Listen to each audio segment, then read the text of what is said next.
Ano, waiting shed oh. Sinira ng typhoon. Ito mga puno ng malagkit yan. bayog. Papa, hindi ko alam. Ito oh, mga kabisyo. Umapaw. Dito dumaan yung tubig oh, sa ibabaw. Kasi nabaraduhan to ng mga kahoy oh. Lalo kaya ang tubig dito sa taas umagos. Ay nako.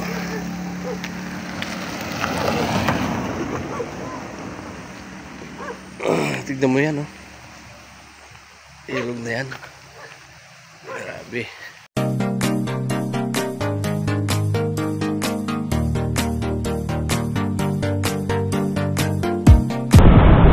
Magandang gabi mga kabisyo.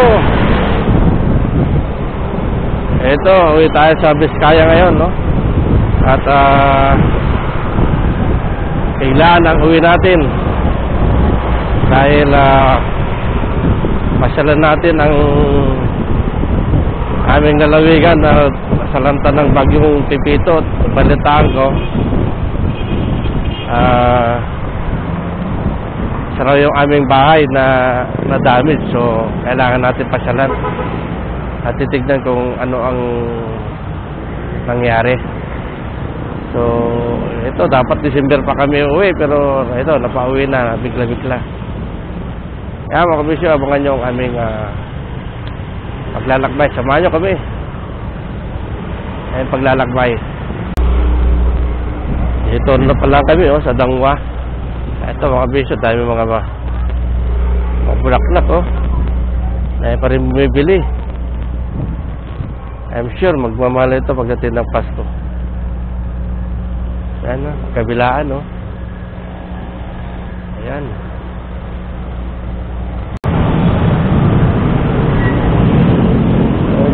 Dito na kami sa monumento, pero traffic pa rin. Circle. Papasok na kami ng Valenzuela, MacArthur.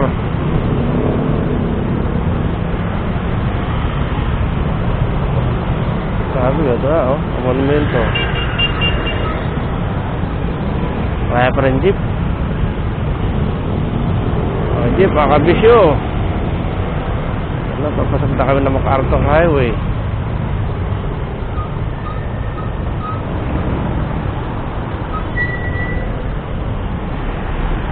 Pag alas 11 na, pero ano, traffic pa rin.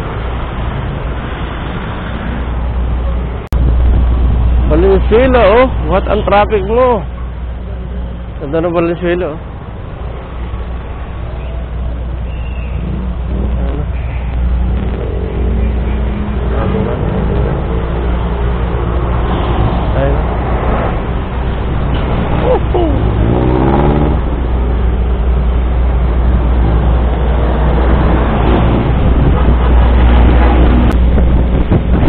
Mga kabisyo, papasok na kami ng bypass road.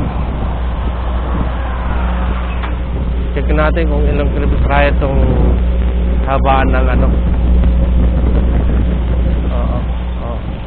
Check natin kung ilang kilometers kaya itong habaan ng bypass road dito sa Balagtas. Ito Balagtas to sa dulo, tapos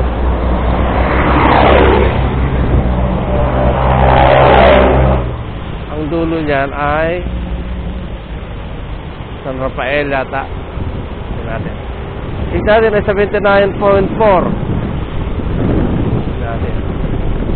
Tingnan natin mga kabisyo kung ilang kilometers pa eh. Kabisyo, nasa 23 kilometers din. Ang babaan ng bypass.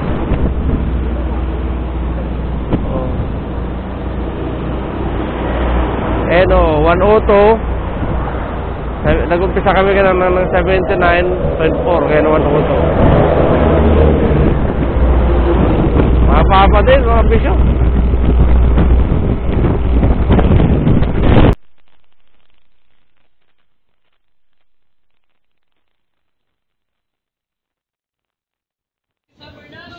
Anong nangyari dito? Dito sa San Miguel area. Grabe traffic.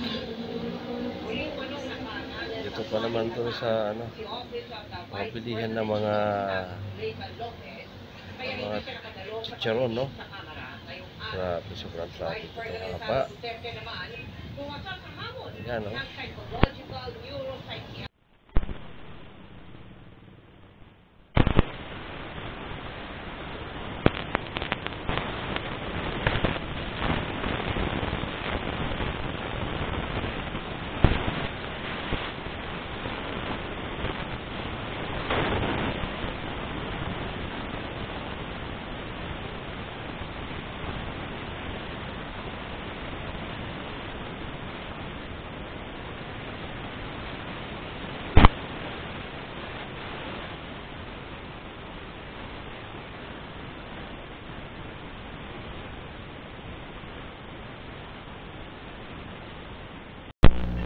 Isandaan na sa dulo doon, may mga laman-laman. Ayan, sa sobrang traffic, papabili na lang tayo ng chicharon. At nabigyan natin sa probinsya ito.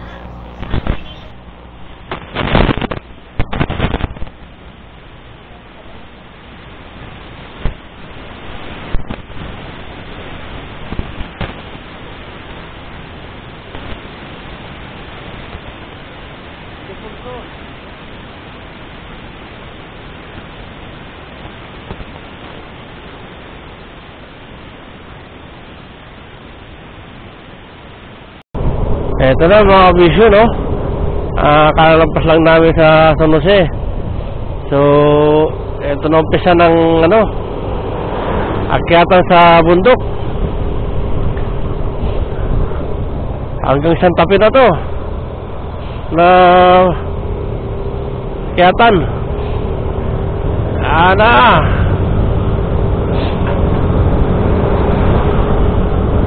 Ito na. Hindi kaya antok. Lamig kasi. Kape. Ano nga kape? Puro. Yung kape na talaga. Walang gatas. Kulay. Ang lamig. Yantok ako sa lamig. Ito, kagabi ulit. Kulang yung angkin na doon. Ayan mga kabisyo. Tapos ang mahabang liko-liko. Dito na kami sa tugtog ng Dalton Pass. Ito, matapos yung pakyat na mahaba. Ito na, pababa naman na kami ngayon. Ang Santa Fe. Daming truck mga bisyo. Ito, pababa na.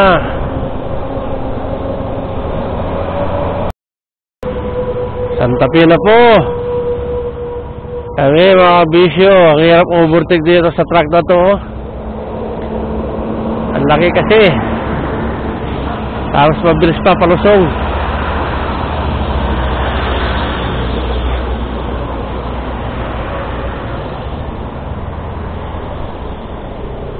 Ayan na, Santa Fe na kami. Ito na mga bisyo. Sa wakas, nakarating na kami sa bayan ng Aritaw. Alas 5:20, 2 oras, mga bisyo. Kaso nga lang sira yung kalsada dito, yung tulay dito eh. Nagdudugtong ng papuntang baryo. Kaya kailangan pa namin umikot. Tignan natin yan. Kung sarado. Ano kalagay dyan? Ano kalagay dyan? Bawal magkalbura. Okay kayo kalsada dyan? Ha?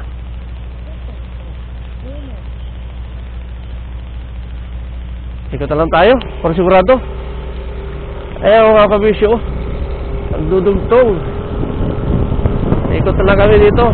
Sa bawang tulay.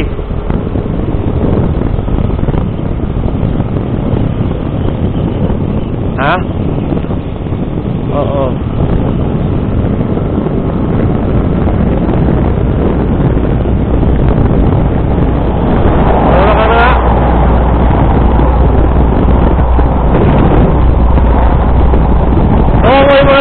dyan. Dahil naiikot nila.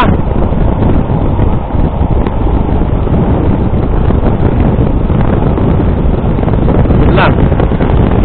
Wala pa masahe.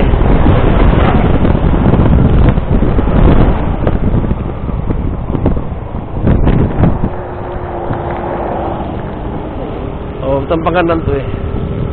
Oh, ito yung papuntang Panganan. No entry, exit lang. No entry, exit only. Ayan.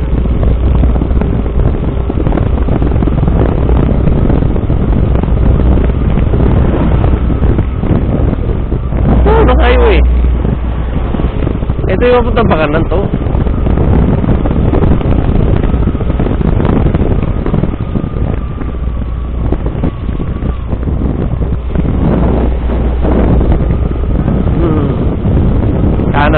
Kanal. Oo, ganda. Ganda yung papuntang Santa Clara.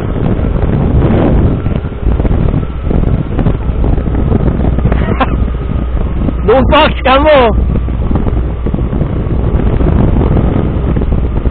Sana.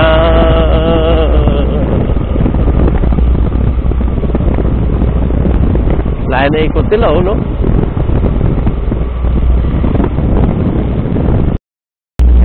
Tulay na bago. Yan. Kasi nasira yung exercise oh. Nasira yung tulay na yan oh. Ayun oh. Ayun oh, kasi nasira tulay. Sira. Kaya dito ang ikot. Tayo na ikot mga kabisyo. Madilim pa.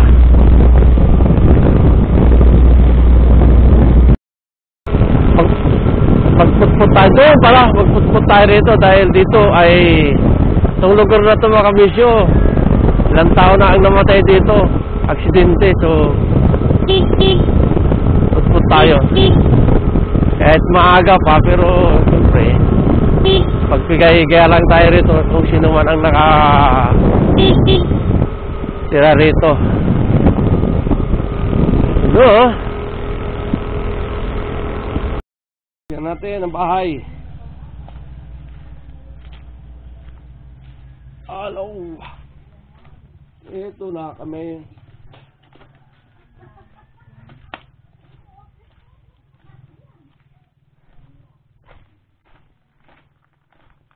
Ano na nangyari?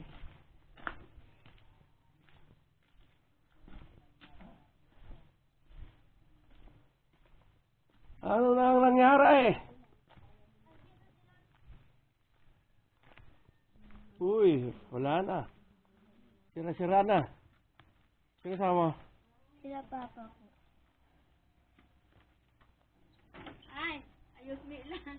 Ha? Galbalain tinaikat karon yung sakit ni Waldong. Galba? Agadi paatiramaan natin ano? Ni Waldong kano tinang itaptapal upat nga galba tinaikat. Nakaangat sa ilang.